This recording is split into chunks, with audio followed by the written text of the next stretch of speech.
अहो आई, कायचे काहीच बोलून राहिले तुम्ही तर. असं काहून होईल? नाही, तुम्ही काळजी नका करू. हो आई, अहो तसं वाटलं तर तुम्हालाच सांगेन ना. हा, बाकी सगळं ठीक आहे का तिकडे? हो का? बरं बरं. हा, नाही दादा बहिणी आलेत ना 2 दिवसांसाठी. हो हो हो, सांगेन सांगेन. हा, ठेवू का फोन? हा, आई काळजी घ्या. ठेवते ठेवते ठेवते. काय ग, काय म्हणाल्या सासूबाई? वहिनी, मी खूपच नशीबवान आहे. सुनांना सासूचा जाच होतो असं म्हणतात, पण मला तर आईसारखी सासू मिळाली. खूपच काळजी घेतात माझी. आता काहून फोन केला होता माहितीये का? त्यांना काल रात्री मी स्वप्नात रडताना दिसले. काय सांगतेस काय? हो ना, मला सांगत होत्या की असं करू नको, काही झालं तर, काही वाटलं तर सांग, मनात पुढत बसू नको. त्यांना खूपच काळजी वाटते माझी. राधिका, तुला एक विचारू? विचार ना. नाही म्हणजे तुला कसला प्रॉब्लेम आहे ग? तुझ्या सासूबाईंना असं वाटायचं काय कारण? चांगली आईशारामत राहतेस की. मग त्यांनी असं का विचारलं? आता वहिनी, तुझ्यापासून काय लपवायचं?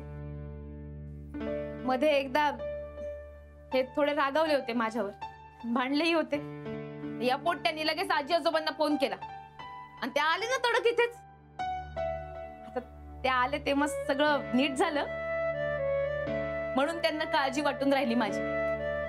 बाकी काही नाही. भांडण नक्की सॉल्व्ह झालंय ना? नाही म्हणजे सकाळी जिजाजी तुझ्याशी काही नीट बोलले नाही, नीट वागलेही नाही, म्हणून मी आपला विचारते. हो, असं काही नाहीये. असं काही नाही तर मग ते तुझ्याशी बोलत का नाही येत नीट?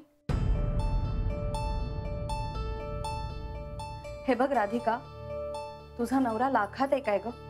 चांगली नोकरी, मोठा पगार, मोठं घर, म्हणूनच जप त्याला. अगं आजकालच्या मुली अशाच श्रीमंत माणसांच्या शोधात असतात. एखादीची चुकून वाईट नजर पडली तर सगळं संपून जाईल. कळतंय का? अगं तुला त्यांनी घरातून हाकलून दिलं म्हणजे कुठे जाणार आहेस तू? तुझं शिक्षण जेमतेम BA पर्यंत झालंय, हातात पैसाही नाही. स्वतःच काय होईल विचार केलायस का कधी? वहिनी, कायचे काही बोलते तू तर? असं काही होणार नाहीये. माझा यांच्यावर पुरा भरवसा आहे.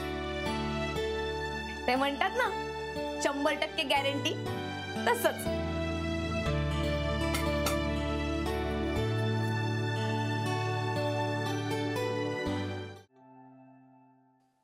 Madam, water. थँक्यू. हाय नेत्रा, गुड मॉर्निंग. हाय, गुड मॉर्निंग. मॅडम इथं आली, मला वाटलं ही बॅग टळली. नो नो, जोपर्यंत गुरु सर आहेत ना तोपर्यंत ती नाही जाणार. म्हणजे आपल्या डोक्यावर कायमचीच बसणार म्हणायची.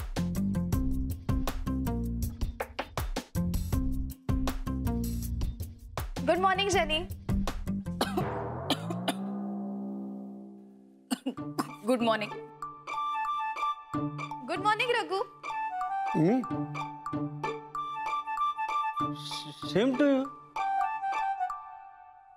Jenny, Gary, sorry sir free आहेत का? Guru sir. Yeah, he is inside. Anand सरांबरोबर मीटिंग मध्ये. Okay, thank you.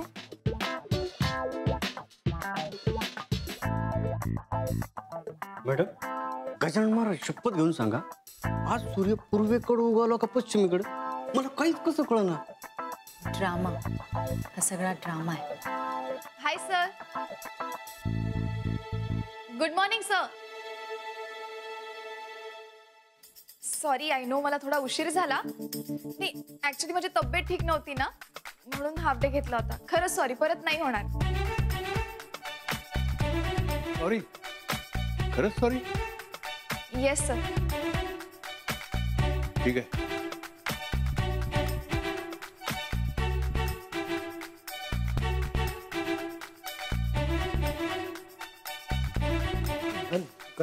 आनंद सर, गुड मॉर्निंग.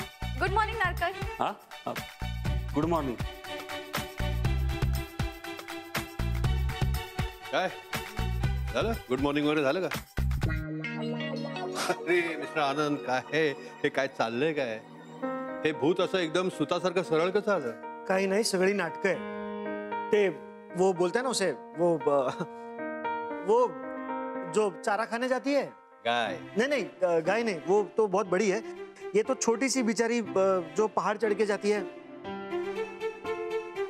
नहीं नहीं नहीं, इतना डिफिकल्ट नहीं है वो थोड़ा आसान सा है. वो ऐसे बै बै करती है.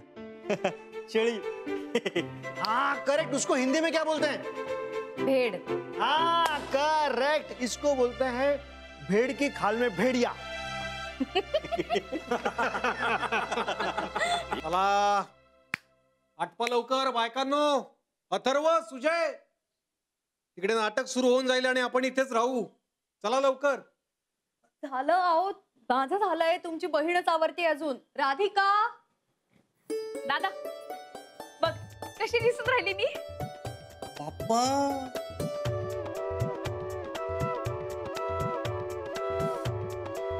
विचारूच नकोस तू तर. एकदम मस्त दिसून राहिली का तू. ही साडी पण नागपूरची दिसून राहिली मला. काय ग, दिसते का नाही मस्त?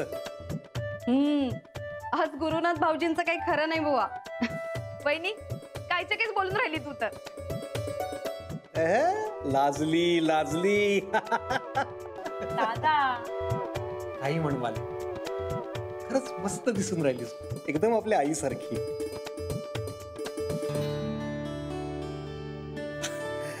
एकदम बढिया.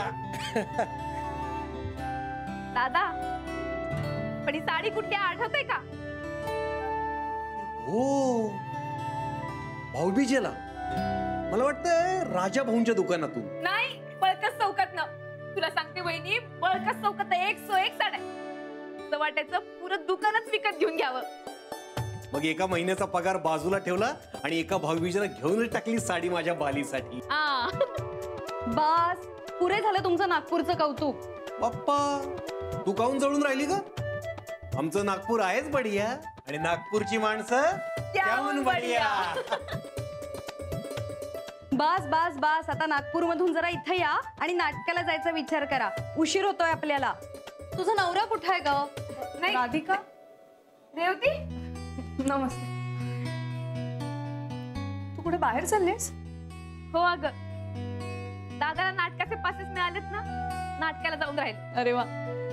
अगं पण मग अथर्वचं काय? अथर्वन सुजय दोघांनी घेऊन जाऊ. अगं उगाच कशाला त्यांना त्रास? म्हणजे तुम्हाला उशीर झाला यायला तर त्यांची आबाळ होईल ना. त्यापेक्षा अथर्व आणि सुजयला मी माझ्याकडे घेऊन जाते, नेहाशी खेळतील.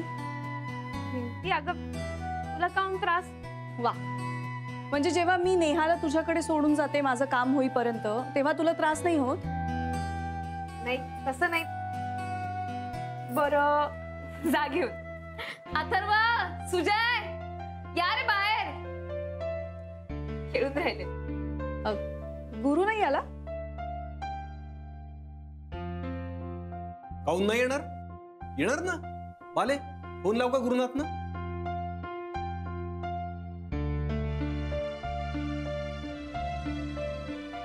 अरे दादा निघालेच असतील, रस्त्यातच असतील की येतील.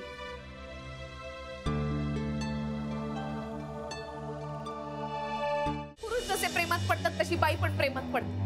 पण अशी बाई जी जाणून बुजून लग्न झालेल्या माणसाच्या प्रेमात पडते ना, तिची तर चूक राहतेच ना.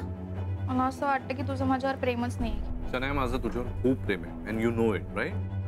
गॅरी, जर का तुझ्या बायकोला आपल्याबद्दल कळलं तर? तर त्या पोरीलाच अशी कणपटून काढीन ना का बस.